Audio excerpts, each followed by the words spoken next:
കായയുടെ തൊണ്ടും വൻപയറും കൂടെ നമുക്കൊരു ഉപ്പേരി വയ്ക്കാം. കായയുടെ തൊണ്ടെന്ന് പറഞ്ഞാൽ ഞാൻ കായ വറുക്കാൻ എടുത്തിട്ടുണ്ടായിരുന്നു. അപ്പൊ നമ്മൾ അതിന്റെ തൊണ്ട് പൊളിച്ച് കളഞ്ഞിട്ടല്ലേ അകത്ത് മാത്രമല്ലേ വറക്കുള്ളൂ. അപ്പൊ അതിന്റെ ബാക്കിയാണ് കായയുടെ തൊണ്ട്. അതായത് നേന്ത്രക്കായയുടെ തൊണ്ട്, ഏത്തക്കായയുടെ തൊണ്ടാണിത്. നല്ല കുരുന്ന് ചെറുതായിട്ട് പൊടിയായിട്ട് അരിഞ്ഞതാണിത്. പിന്നെ വൻപയർ നേരത്തെ വെള്ളത്തിലിട്ട് കുക്കറിലിട്ട് വെറുതെ വേവിച്ച് വെച്ചിരിക്കുന്നതാണ്. പിന്നെ ഇത് വെളുത്തുള്ളി ചുമന്നുള്ളിയും കൂടെ ചതച്ചെടുത്തിരിക്കുന്നതാണ്. ഇത്രയും സാധനം. പിന്നെ ഇനി ശകലം മുളക് പൊടിയും മഞ്ഞൾപ്പൊടിയും, ഇത്രയും മാത്രം മതി നമുക്ക് കായ തൊലിയും പയറും കൂടെ ഒലത്താനായിട്ട്. അപ്പൊ ഞാനൊരു ചീനച്ചട്ടി എടുത്തു വെച്ചു, കത്തിച്ചു. ചൂടാകുമ്പോഴത്തേക്ക് നമുക്ക് വെളിച്ചെണ്ണ ചേർക്കുകയാണ്.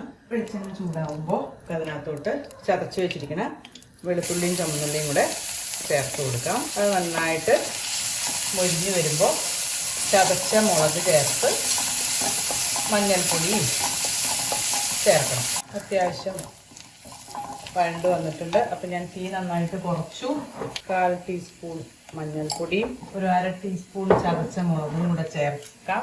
എരിവ് ഓരോരുത്തരുടെ അനുസരിച്ച് ചേർക്കാം. 1 സ്പൂൺ വരെ ആവാം. ഞാനിവിടെ 1/2 സ്പൂണേ ചേർക്കുന്നുള്ളൂ. ഇവിടെ എരിവ് കുറവ് മതി. അപ്പോൾ അത്യാവശ്യത്തിന് എരിവ് വേണമെന്നുള്ളവർക്ക് 1 സ്പൂൺ വരെ ആവാം. അപ്പോൾ ആ മുളകും കൂടെ ഒന്ന് മൊരിഞ്ഞോട്ടെ. കായയുടെ തൊലി ആദ്യം ഇതിലേക്ക് ചേർക്കാം. കാരണം അത് വെന്തിട്ടില്ലല്ലോ. അതൊന്ന് വെന്ത് വരുമ്പോൾ നമുക്ക് പയർ ചേർത്താൽ മതി. കാരണം പയർ വെന്തിരിക്കുന്നതാണ്. ഉപ്പ് ചേർക്കട്ടെ. 1/2 ടീസ്പൂൺ ഉപ്പും കൂടെ ചേർത്ത് നന്നായിട്ടൊന്ന് ഇളക്കി കൊടുക്കാം. ഒരു 1/2 ഗ്ലാസ് വെള്ളം ചേർക്കാം. ആ വെള്ളം എന്ന് പറഞ്ഞാൽ നമ്മൾ പയർ വേവിച്ച വെള്ളമുണ്ട്. പയർ വെള്ളം ഒഴിച്ചല്ലേ വേവിച്ചത്. അപ്പോൾ ആ വെള്ളം കുറച്ച് ഇതിനകത്തോട്ട് ചേർക്കാം. അപ്പോൾ ആ വെള്ളം കളയുകയും വേണ്ട. നമ്മുടെ ഇതിൽ വേവാനുള്ള വെള്ളമായി. ഇതൊന്ന് വേവാനായിട്ട് ഒരു 5 മിനിറ്റ് നമുക്ക് മൂടി വെച്ച് വേവിക്കാം. നമുക്കൊന്ന് തുറന്ന് നോക്കാം. വെള്ളമൊക്കെ അത്യാവശ്യം വറ്റിയിട്ടുണ്ട്. അത്യാവശ്യമല്ല, വെള്ളം വറ്റി. കായയുടെ തോട് വെന്തിട്ടുണ്ട് നന്നായിട്ട്. അപ്പോൾ നമുക്ക് ഇതിനകത്തോട്ട് നമ്മൾ വേവിച്ച് വെച്ചിരുന്ന പയറൊക്കെ ഒരു 2 മണിക്കൂർ കുതിർത്തിട്ട് വേവിക്കുകയാണെങ്കിൽ നല്ലതാട്ടോ. പെട്ടെന്ന് വേവുകയും ചെയ്യും. നല്ല മയവും വരും പയറിന്. ഇപ്രാവശ്യം ഞാൻ കടയിൽ നിന്ന് മേടിച്ചപ്പോൾ എനിക്ക് ഇങ്ങനത്തെ വൻപയർ എന്ന് പറഞ്ഞപ്പോൾ ഇങ്ങനെ വെള്ള കളറിൽ നല്ല വലുപ്പമുള്ള പയറാണ് കിട്ടിയത്. എന്താ അതിൻ്റെ പ്രത്യേകത എന്ന് അറിഞ്ഞൂടാ.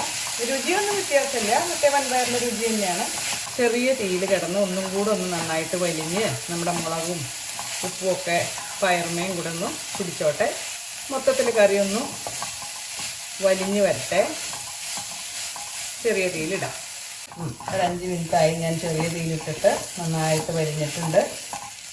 നമുക്ക് തീ ഓഫ് ചെയ്യാം. അപ്പോൾ കായത്തൊണ്ടും വൻപയറും കൂടിയുള്ള ഉപ്പേരി റെഡി ആയിട്ടുണ്ട്. നല്ല രുചിയാണ്, വയറിനും നല്ലതാണ്. അപ്പോൾ വളരെ എളുപ്പത്തിൽ ചെയ്യാവുന്ന ഒരു ഉപ്പേരി.